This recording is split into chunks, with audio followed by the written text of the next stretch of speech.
waxaan rabaa mid inaan cadeeyo aynaan inaguna samaynin hal abuur yani hal abuur waxa weeye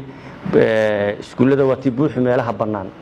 inaynu inaguna ma waxaasi sidaasay u eegyihiin ama turjumaayadu aynu bixinno mawduucan ama qorshahan ay saddexda madaxweynaha Soomaaliya iyo Eritrea iyo ra'iisul wasaaraha Itoobiya dhowrka kor ka kulmeen marka ugu horeysa waxaan doonayaa inaynu cadeyno oo nidha isdhexgalka laga hadlayaa muxuu yahay ilaa hadda waxa weeyaan oo mawduuca ugu weyn yahay regional economic integration isdhexgalka dhaqaale ee gobolka taasi waxay keeni kartaa awal horebana dhinaca amniga waa iska kaashanaynay waxay haddana keenaysaa dhinacii xasiloonidii siyaasadeed iyo faragelinta siyaasadeed ee jiri jirtay inay meesha ka baxdo waxa isdhexgalkaas buddig u ah dhaqaale midowgan la sheegayana ma aha wax madaxweyne farmaajo intuu Addis Ababa taga ama Asmara tago uu oran karo saddexdii gobol waa midowgan baarlamaan baynu leenahay laba aqal ah oo uu accountable yahay oo kula xisaabtamaya heshiisyada la soo galayna haddaan baarlamaankeena golaha shacabku ansixinin haddaanu aqalka sare ansixinin heshiis ma noqonayo ilaa haddana waa yeelwaayo iyo waa inagoo isyeeleelay war waa ogtihiin siyaasiyiinta hadlaya iyo aqoonyahanka hadlayo war murtiyeed madaxweynayaal kulmay in aanu ahayn heshiis baa la soo galay iyo awhaam xagla geelna wax la qariyay ka weyne heshiis madaxweynuhu soo galo midnimo uu ku sameeyay ma wax qarsoomi karaya wadamada kale iyaguba way soo bandhigi lahaayeen marka taasi ma jirteeyeenan hal abuur sameeynin yeeynaan awhaam isku qufulin way fiican tahay shalayna waa ka hadalnay maantana way ka hadasheen inaynu u baahanahay laba shay Soomaaliya iyo isdhexgalka dhaqaale ee gobolka waa marka koowaad waa Soomaaliya inaynu inagu gurigeena wanaajino inaynu aqalkeena ka shaqeyno oo processkaas socda dib u eegistii dastuurka iyo wada hadaladii dawladda dhexe iyo dawlad goboleedada dawladda dhexe iyo Somaliland qayb weyn bay ka tahay waxa kale iyaduna qayb ah adduunyada go'doonka ma jirnee in aynu ka shaqeyno dadaalada socda ee gobolka inaynu qayb ka ahaano hadda wax ku tarsano miiskii tagno aynu ka doodno shirkii Brussels baan idin sheegayaa aynu July ka qayb galnay shirkaas maalintii koobaad oo aan anigu jeergareynayay waxa lagaga hadlay Yurub iyo dawladihii waaweynaa adduunku sida uu gobolku ugu baahan yahay inuu isu dhex galo dhaqaale ahaan una kala faa'iideysto maalin labaadii shir gaara oo qayb gaara lagu casuumay oo madaxda adduunka oo dhan baa haddana lagaga hadlay isdhexgalka gobolka iyo faa'iidada uu keeni karayo tusaale yar baan idin soo qaadayaa Soomaaliya waagii hore waqooyiga iyagu baabajaadka lagu yaqaan laakiin imika koonfur baaba ka badisa imise diyaaradood oo miiro sidada xamar yimaada maalin walba waqooyi maalin kasta waxa ku socda dhiigbax maalin kasta milyan iyo bar dollar oo cash ah ayaa wajaale laga talaabiyaa 700 milyan oo dollar way gaaraysaa dhaqaalaha waqooyi ka baxa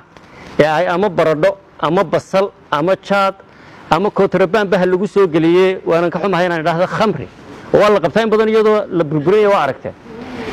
wax alla waxa Itoobiya ka imanaya wax lagu bedesho oo waqooyi ama Somaliland ay ku bedeshaan ma jirto milixdiga kalluunka warbanaga bedesha lagama shaqeyn maalin kasta 5 diyaaradood hadayna ka madahan 500 oo baag oo jaad miiro ah sida oo caafimaadkoodii u xun oo ilkihii inaga daadiyay oo maskaxiyan inoo dhaawacaya ayaa Kenya inooga yimaada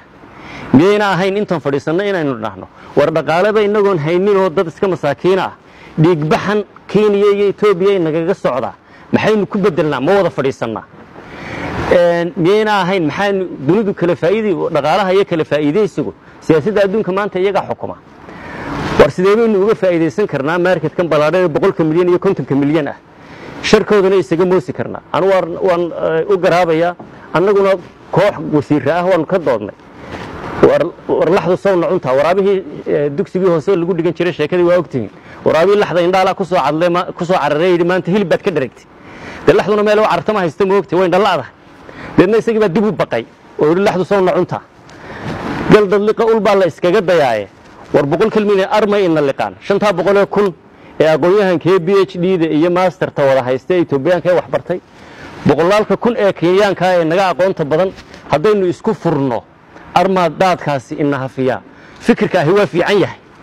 laakiin yaynaan wax kale ku qufulino inaan oran Eritrea keensanaya farmaajo doonaya inuu nagu qabsado Ethiopia keensanaya taa obasidkeeda weey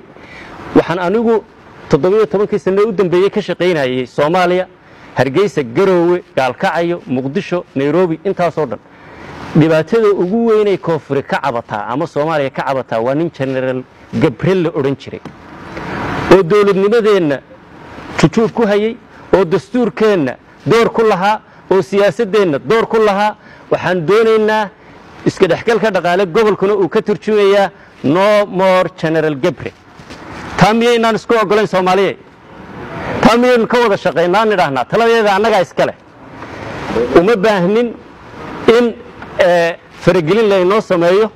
uma baahnin in talada cid kale yeelato inagu aan isku tashano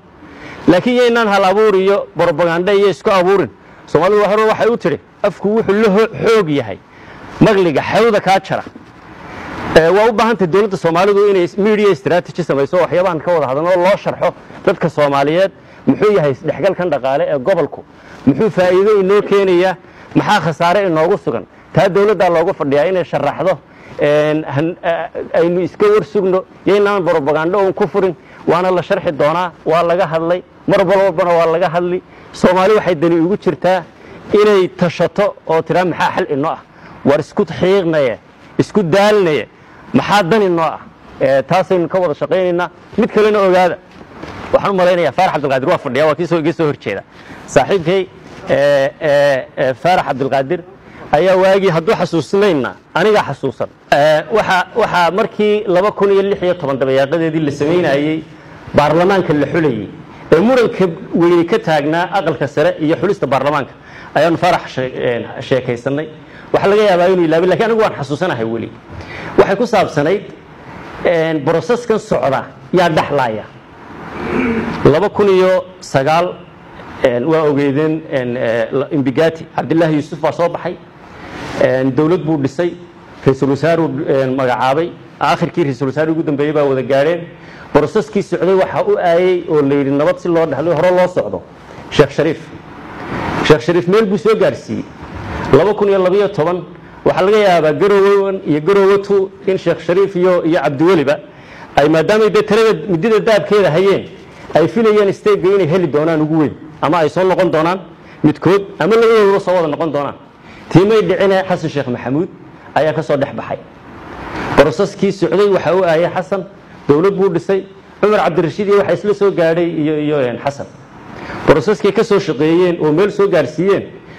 madaxweyne farmaajo ka soo dhaxbaxay war waqti ma isa siinaayo durban 2 sanadood baynu maraynaa fursad labada haray ma isa siinaa waxaan anagu soo wadnaa nidaam cuntama oo hal qof iyo hal cod ah xor ah oo xalaal ah Soomaali wada deeqa ka nala eega oo nala baandeeyo oo fikirkiina ku dara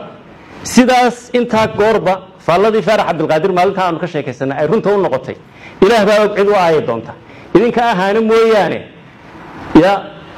aynu ka wada shaqeyno wax wanaagsan oo inoo cuntama sidee buu yimaada waa idinku hambalyeynaya yaynaana free channel economic integration kaas ama waa wada aayayna ama cid halkan fadhida meesheedii ka sii qaadi doonta ama madaxweyne farmaajo hadii ilaahay idmo